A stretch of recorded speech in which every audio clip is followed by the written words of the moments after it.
तो पिछली वीडियो में हमने समझा कि जो कुंडली का जो लगन है वह सबसे मजबूत होता है। जैसे हमने देखा कि लगन लेने वाला है और बाकी के जो 12 के 12 भाव हैं वो देने वाले हैं। लगन को एक तरह से रिसीवर समझिए और जो दूसरे भाव हैं वो सप्लायर की भूमिका अदा करते हैं। अगर लगन मजबूत होगा तो कुंडली में यह बहुत अच्छा है, और लगन के साथ साथ अगर दूसरे भाव यानी सप्लायर भी मजबूत होते हैं तो इस प्रकार से जब राजयोग की बात होती है तो कुंडली में रिसीवर और सप्लायर यानी लगन और सपोर्टिंग जो दूसरे भाव हैं वो भी अगर मजबूत होंगे तो राजयोग अच्छे से फलित होगा। अब हमने भाव के बारे में विचार किया और उसके बाद राशियों के बारे में विचार किया कि राशियों को नंबरिंग के हिसाब से कुंडली में समझा जाता है। अब हम थोड़ी सी ग्रह की बात कर लेते हैं। ग्रह जैसे हमने पीछे बताया था कि 9 होते हैं, तो ग्रह को इस तरह से समझेंगे कि नंबर 1 सूर्य, नंबर 2 चंद्रमा बुध, नंबर 4 शुक्र, नंबर 5 गुरु, नंबर 6 मंगल, नंबर 7 शनि, 8 राहु और 9 जो है वो केतु। राहु और केतु को छाया ग्रह के रूप में जाना जाता है। राहु और केतु वास्तविक पिंड या ग्रह नहीं है, इनको सिर्फ छाया ग्रह के रूप में जाना जाता है। जो मेन सूर्य, चंद्रमा, बुध, शुक्र, गुरु, मंगल और शनि, मेनली इन्हीं के आधार पे जो कुंडली का जो फलित है वह किया जाता है। तो इस प्रकार से 7 जो है वो मेन ग्रह और 2 उपग्रह राहु और केतु जिनको छाया ग्रह में माना जाता है। अब हर जो ग्रह है उसकी एक अपनी नेचर होती है। सूर्य को राजा माना गया है, सूर्य राजा है। चंद्रमा को रानी, बुध युवराज, शुक्र लग्जरी, गुरु सलाहकार, मंगल सेनापति और शनि को सेवक माना गया है। इस प्रकार से 7 के 7 ग्रह कुंडली में अपनी अपनी नेचर यानी राजा, चंद्रमा रानी, बुध युवराज, शुक्र लग्जरी, गुरु सलाहकार के रूप में, मंगल सेनापति के रूप में और शनि जो है वो सेवक के रूप में अपनी अपनी भूमिका निभाते हैं। राहु और केतु की जो नेचर है उसको एक परछाई और ब्रह्म के रूप में जाना जाता है, क्योंकि राहु और केतु छाया या परछाई हैं और जो वास्तविक जीवन है उसमें आपको पता है कि परछाई का कोई महत्व नहीं होता। जो भौतिक शरीर है उसी का महत्व जीवन में माना गया है। और कुंडली या ज्योतिष की गणना के अनुसार राहु या केतु की अपनी कोई राशि भी नहीं होती है। तो जैसा कि हमने पढ़ा था कि राशि जो है वो 12 होती हैं, 12 राशियां और 7 जो मेन ग्रह हैं उसी के हिसाब से जो ज्योतिष में फलित किया जाता है। अब 12 राशियों को 7 ग्रह का स्वामित्व दिया गया है, यानी 12 राशियों में से 7 ग्रह, 12 राशियां हैं उनको 7 ग्रह में इस प्रकार से डिवाइड किया गया है। अब इस प्रकार से ये 12 राशियां हैं मेष, वृष, मिथुन, कर्क, सिंह, कन्या, तुला, वृश्चिक, धनु, मकर, कुंभ और मीन। और ये 7 जो है वो प्लैनेट्स हैं। अब मैं आपको राशियों का स्वामी बता देता हूं कि कौन सा ग्रह कौन सी राशि का स्वामित्व रखता है। सबसे पहले जो सूर्य है वो सिंह राशि का स्वामी है, जिसको 5 नंबर से प्रदर्शित किया जाता है। सूर्य सिंह राशि का स्वामी है, यानी सिंह राशि जो है वो 5 नंबर से कुंडली में आपको लिखी हुई या अंक के रूप में लिखित मिलेगी। चंद्रमा जो है वह कर्क राशि का स्वामी है, 4 नंबर, जैसे कर्क राशि 4 नंबर में आती है, तो चंद्रमा कर्क राशि का स्वामी है। बुध जो है वह 2 राशियों का स्वामी है, 3 और 6, मिथुन और कन्या। 3 नंबर मिथुन और 6 नंबर कन्या, इन दोनों राशियों का जो स्वामित्व है वह बुध ग्रह के पास है। शुक्र भी 2 राशियों का जो स्वामित्व रखता है, 2 नंबर और 7 नंबर, यानी वृष और तुला। वृष और तुला का जो स्वामी ग्रह है वह शुक्र है। गुरु जो है वो 9 नंबर और 12 नंबर, यानी धनु और मीन, इन 2 राशियों का स्वामित्व रखता है। मंगल 1 नंबर और 8 नंबर, यानी मेष और वृश्चिक।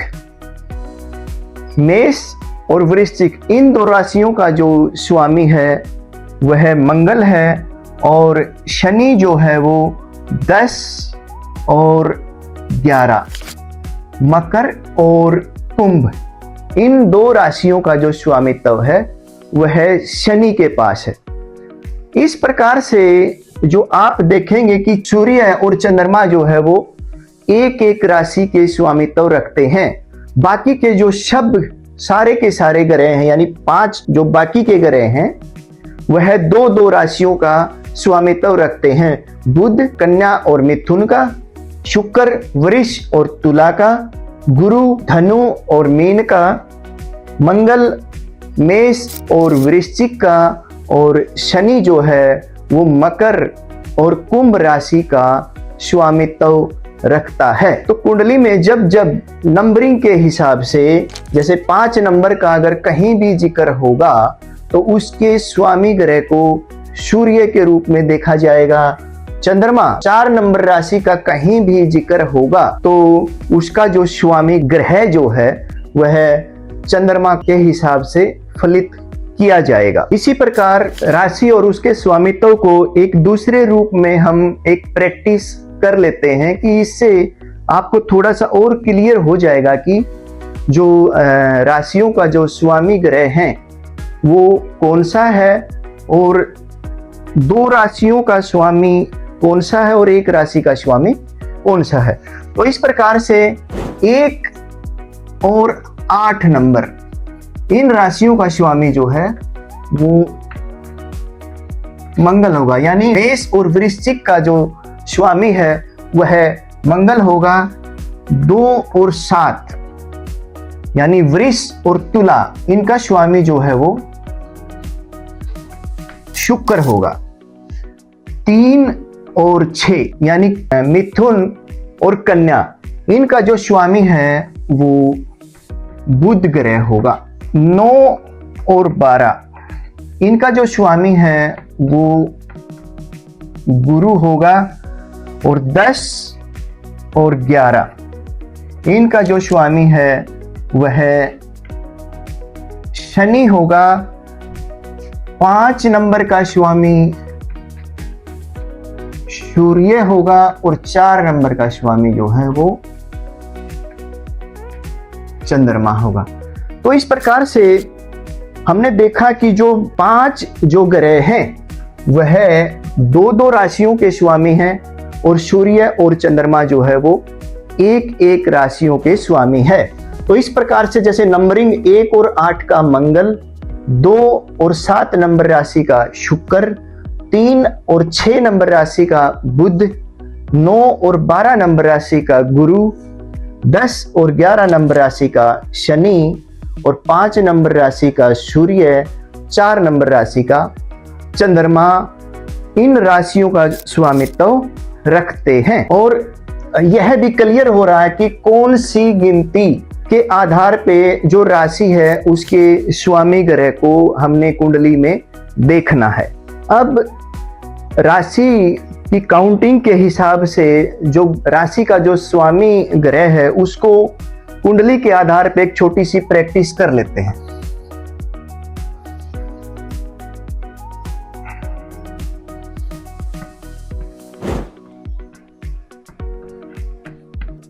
इस प्रकार से मैंने ये कुंडली तैयार की। यहां किसी ना किसी ग्रह को भी बैठा देते हैं, बुध, सूर्य, मंगल, चंद्रमा। तो ये जो हमारी नंबरिंग के हिसाब से हमने एक डिटेल बनाई है कि 1 और 8, तो हम यहां जैसे सबसे पहले लगन को देखेंगे। लगन पे 2 नंबर राशि है, तो 2 नंबर राशि जैसे हमने पीछे पढ़ा कि 2 नंबर और 7 नंबर, इसका जो स्वामी ग्रह है वो शुक्र है। तो यानी इसका लगन पे जो 2 नंबर राशि है, इसका जो स्वामी ग्रह है वो शुक्र है, जो कुंडली के 8वें भाव में बैठा हुआ है 9 नंबर राशि में। अब कंफ्यूजन ये आएगा कि इस राशि का स्वामी शुक्र है, बट यह तो यहाँ नहीं बैठा है, यह तो कहीं और बैठा है। तो यह कोई भी जरूरी नहीं है कि कोई भी जातक आदमी अपने ही घर में रहे, वह कई बार दूसरों के घर में भी रहता है। इसी प्रकार से ग्रह भी अपने घर को छोड़कर दूसरे घर में अक्सर बैठते हैं। तो यह आपको बिल्कुल भी कंफ्यूज नहीं होना है कि यहाँ का स्वामी यहाँ क्यों नहीं बैठा है, क्योंकि कोई भी ग्रह कुंडली में कहीं भी बैठ सकता है। तो इस प्रकार से यहाँ का स्वामी हमने देखा शुक्र है, तो शुक्र जो है वो एक राशि का और स्वामी है, जैसे 7 नंबर का। तो यहाँ का जो स्वामी है वो भी शुक्र ही रहेगा, क्योंकि यह ज्योतिष का नियम है कि 2 नंबर और 7 नंबर राशि का स्वामी शुक्र है।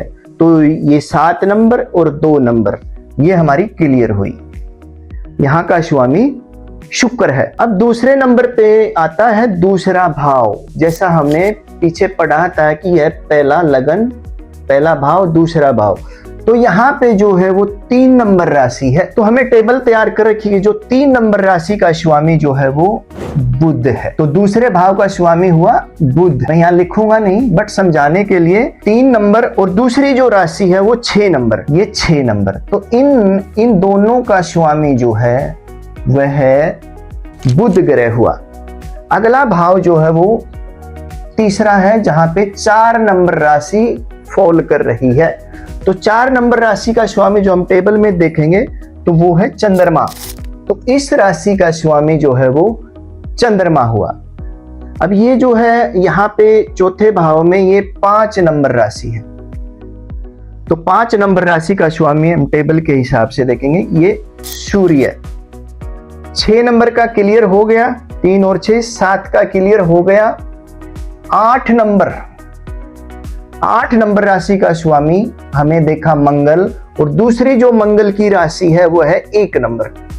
तो 1 और 8, 1 नंबर और 8 नंबर का जो स्वामी है वह हुआ मंगल। इसके बाद जो राशि आती है 9 नंबर राशि का स्वामी गुरु, और 12 नंबर राशि का स्वामी भी जैसे गुरु है। तो 9 और 12 इन दोनों राशियों का स्वामी जो है वो गुरु है। उससे आगे 10 और 11 इन दोनों का जो स्वामी है वह शनि है। तो फलित टाइम पे हम यह देखेंगे कि नंबर क्या है और उनका स्वामित्व किस ग्रह के पास है, उसी के आधार पे कुंडली की जो है प्रेडिक्शन की जाएगी। तो हमने इस प्रकार से देखा कि कौन सी राशि का स्वामी कौन है और वह कहाँ बैठा है। तो हमें जैसे भाव पे चर्चा की, राशि पे चर्चा की और ग्रह पे चर्चा की। इसके साथ साथ मैं एक बात आपको जरूर बताना चाहूंगा कि आपकी कुंडली में या किसी की कुंडली में चंद्रमा जहां पर भी बैठा है, चंद्रमा किसी भी राशि में बैठा है, किसी भी भाव में बैठा है, तो वह जिस किसी राशि में है, वह 1 नंबर में, 2 नंबर में, 3 में, 12 तक किसी भी राशि में हो सकता है। तो यह ज्योतिष का फिक्स नियम है कि जिस राशि में चंद्रमा है वही उस जातक की राशि होगी। चंद्रमा जिस भी राशि में कुंडली में बैठा है तो वह उस जातक की वही राशि होगी। अक्सर यह जिक्र होता है कि आपकी कौन सी राशि है, तो कुंडली में यह देख लीजिएगा कि आपका चंद्रमा किस राशि में बैठा है, वही उसकी राशि होगी। तो हमने भाव पे चर्चा की, हमने राशियों पे चर्चा की और हमने ग्रह पे चर्चा की और यह देखा कि कौन सी राशि का स्वामी कहाँ है और वह कहाँ बैठा है। तो अगली वीडियो में हम थोड़ा सा फलित की तरफ आगे बढ़ेंगे। अगर आपको यह वीडियो अच्छा लगा हो, थोड़ा सा लॉजिकल लगा हो, तो आप प्लीज सब्सक्राइब कर लें, क्योंकि मैं आपको थोड़ा सा डीपली ले जाना चाहता हूं ज्योतिष में। लाइक करें, अगर कोई कमेंट है, मुझे इंप्रूव करना है किसी चीज पे, तो प्लीज कमेंट जरूर करें। मैं अपना प्रयास और अब इस जो टेक्निक को रिफाइंड करने की पूरी कोशिश करूंगा। धन्यवाद।